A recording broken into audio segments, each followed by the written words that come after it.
That was a good one. I restarted it because there was something else I wanted to add. I feel like that was important that I missed, but I said I would double up because we missed one yesterday, missed a podcast yesterday. And again, I know I talked about it in the last one, but it was just so funny. I even left the light on downstairs to remind myself to, hey, dummy, go record this thing. And when I woke up, and even I kept waking up to the middle of the night and just kept thinking like, gosh, I'm forgetting something. Like, what is it?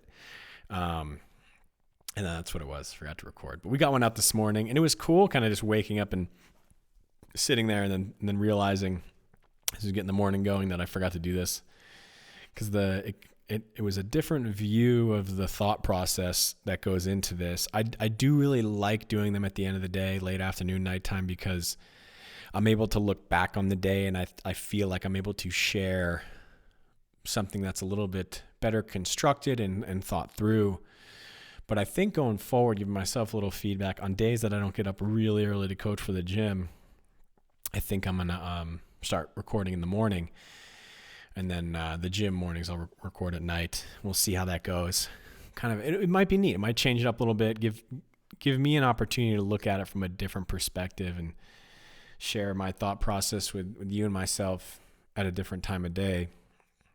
But it also, it was really cool actually getting it out this morning and then saying to myself, you know what? I want to make up for missing yesterday, so I'm going to do another one because it really just got a lot of ideas flowing. I went into open gym today. They do open gym 9 to 11 on Sundays at Mafia, and I love this structure for affiliates, and everybody's got their own style, but Mafia doesn't have a ton of extra space during class time to allow for open gym, so they have scheduled open gym times outside of class, and then Sundays open gym is just like a flex day.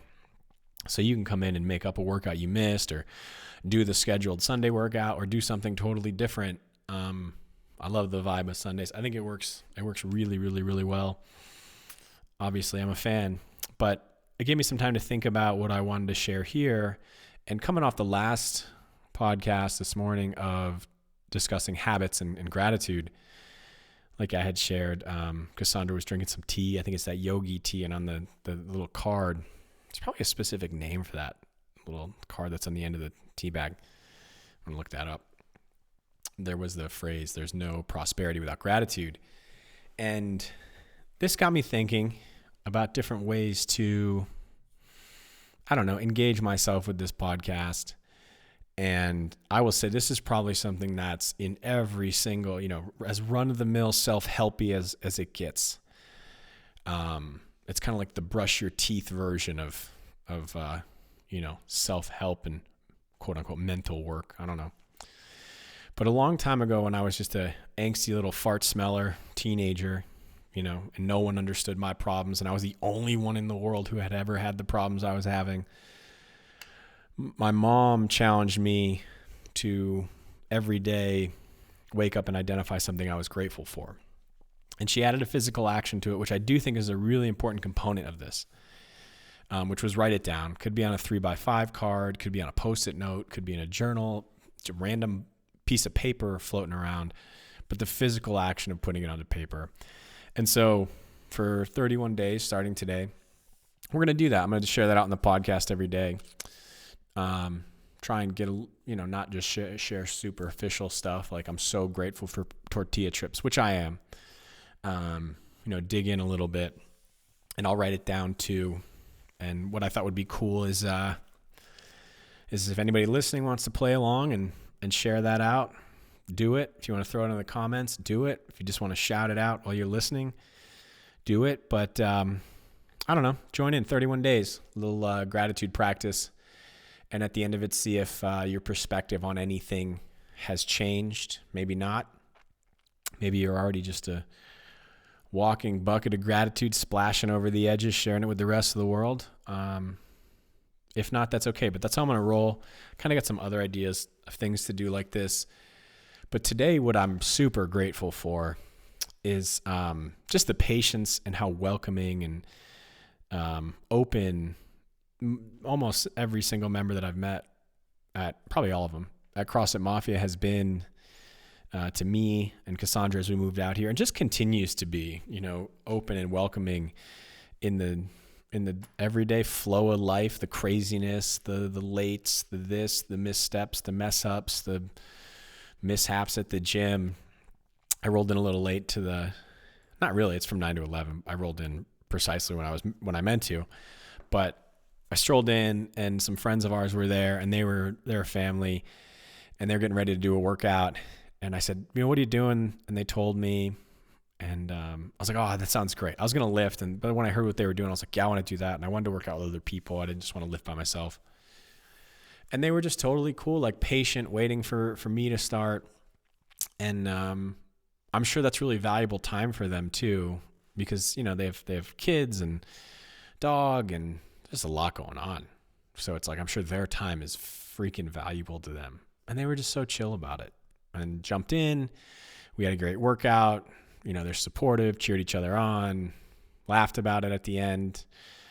And it was just really cool. And there's sometimes just craziness at open gym. A lot of people have dogs at our gym, bring them in.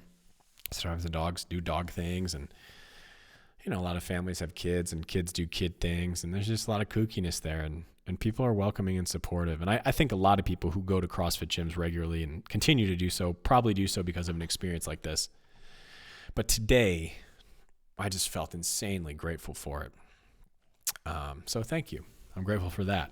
We'll keep that rolling, 31 days. Something else I wanted to chat about that just occurred to me over the last couple of weeks. It's just how awesome it is to work on a team.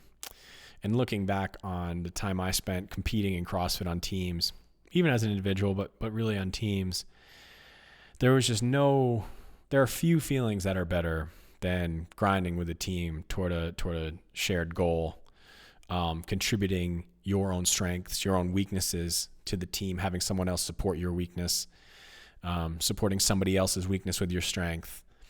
Or sometimes just being there together. Doesn't even have to be like, the other person is helping you or you're helping them. It's just, hey man, I know this is a horrible situation, but I'm just here, just being available. I draw like massive amounts of strength from that and just excitement. It's like a electrifying charge for me. And like I said, I think sometimes it's not even about, in both directions, right? It's not even just about being helped or having somebody solve it for me. And it's not even about solving it for somebody else. It's just about being there. Because I think a lot of times, especially when we're working with somebody on a team or in a group or trying to support somebody or being supported, we don't have the answer. And we actually might not even understand everything they're going through.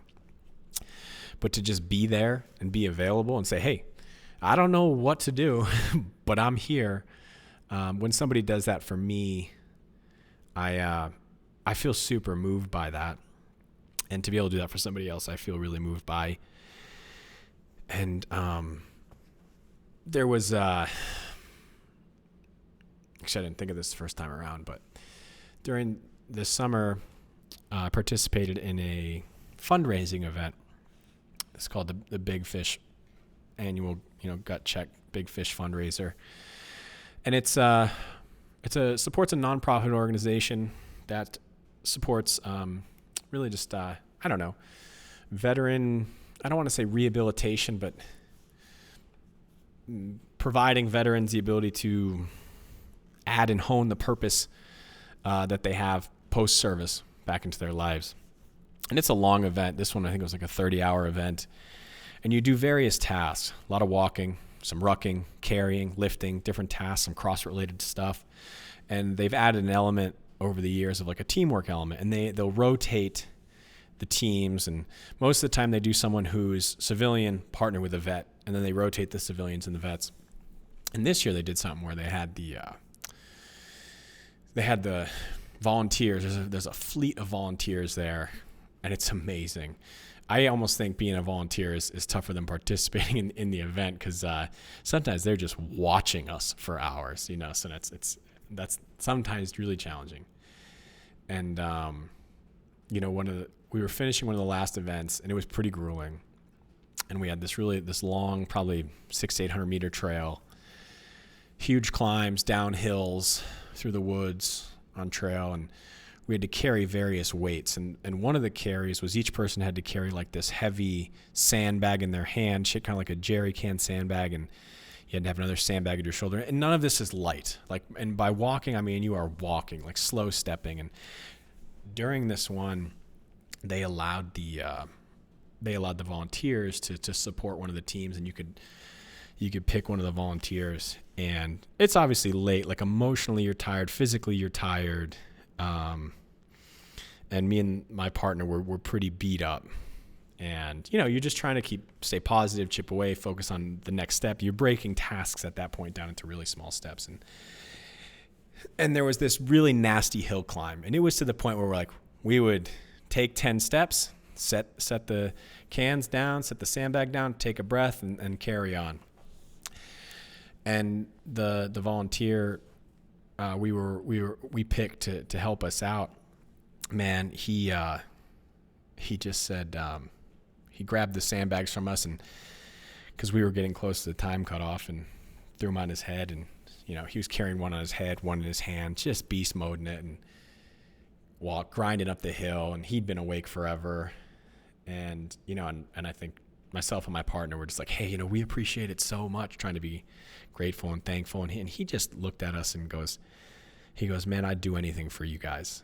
And I just lost it, and emotionally it was overwhelming happiness, but also just in a way crushing amounts of humility and gratitude for this person who I had known for all of 30 hours. He'd been awake, doing stuff, supporting, helping people, and just, zero complaints, totally genuine, honest, just picked those sandbags up, threw them on his head, just, I'll do anything for you guys. And in that moment, I believed what he said. I still do with all my heart. Could have been any scenario, and I think he would have stuck to that. And to be able to be in a moment with somebody or a team, and to be on the receiving end of that kind of just unconditional support, there are few feelings like that in life, I think. And similarly, I think to be someone who's able to give that to somebody, that's also a very, very, very special moment. So yeah, just on the line of gratitude, that's something I thought about with this, and that's why I re-recorded this. I'd like to talk about that story more in detail someday, because I'll never forget it. And just like I said, how genuine and sincere the young man was, to just do that and just, whip 100-pound sandbag on top of his head and throw another one over his shoulder, and just keep on keeping on with a smile on his face, just happy to be there with us in it. And it reminds me of a phrase that it's not mine, and I've heard it from most of my active duty or veteran friends. I was never in the military, but the phrase, never above you, never below you, always beside you. That's the feeling right there. I think if you can go through life and have a good dose of that feeling, you're a pretty lucky person. So sometimes all you got to do is just show up. Just show up. You don't always have to have all the answers, know how to fix it. But just be there and say, hey, I'm here. I'm here if you need me. Willing to do it. It's cool. Anyway, went over the 10 minutes. But that's all right. Tomorrow we'll kick it off with gratitude share number 2. And we'll see you then.